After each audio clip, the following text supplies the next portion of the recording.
Дороги перекрыты, и добраться до центра города нереально тяжело. Вам понадобится примерно 1 час, чтобы добраться с микрорайонов до центра города. Мы проедемся на всех видах транспорта с 12-го микрорайона до центра города и сравним, сколько времени у вас уйдет.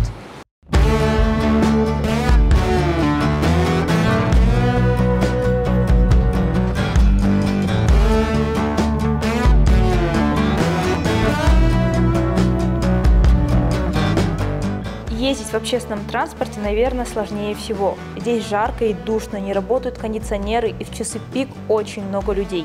Единственное преимущество автобусов и троллейбусов – их цена, так сказать, самый доступный вид транспорта.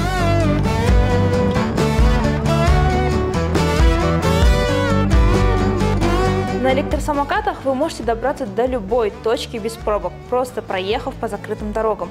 Но надо учитывать, что людей на тротуарах много, а сами тротуары маленькие, и это достаточно опасно. А добираться из микрорайонов до центра города еще и дорого.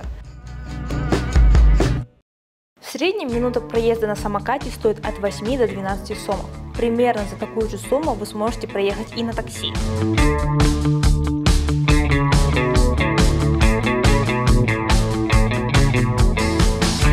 Такси же самый быстрый способ передвижения. На машине очень удобно стоять в пробках и дорого. В зависимости от времени суток такси может стоить аж 600 сомов. Из-за закрытых дорог на такси почти всегда повышенный спрос.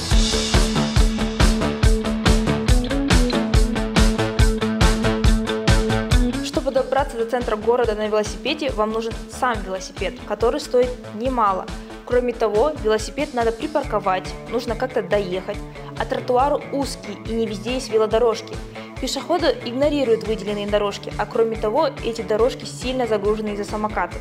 Ну и самое главное, это очень сложно.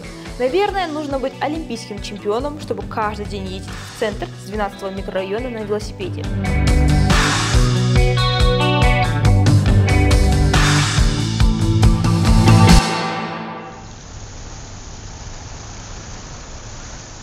В итоге у нас ушло несколько дней, чтобы выяснить, как легче всего добираться с микрорайонов до центра. К единственному верному выводу прийти сложно. Такси дорого и быстро, а в часы пик очень дорого. В общественном транспорте самые доступные цены, но условия так себе. Духота, пробки и люди пахнут летом. К тому же непонятно, по какому маршруту ездят автобусы. Мэрия молчит, один и тот же автобус может ездить по разным дорогам. На самокатах кататься круто, удобно ездить даже по закрытым дорогам. Ветер приятно дует в лицо. Но с нашими условиями ездить опасно и, конечно, дорого.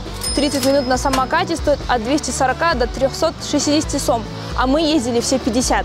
Ну а велосипед почти тот же самокат, но вам нужно очень много энергии, чтобы крутить педали в такую жару. Инфраструктура для самокатов и велосипедов развита недостаточно.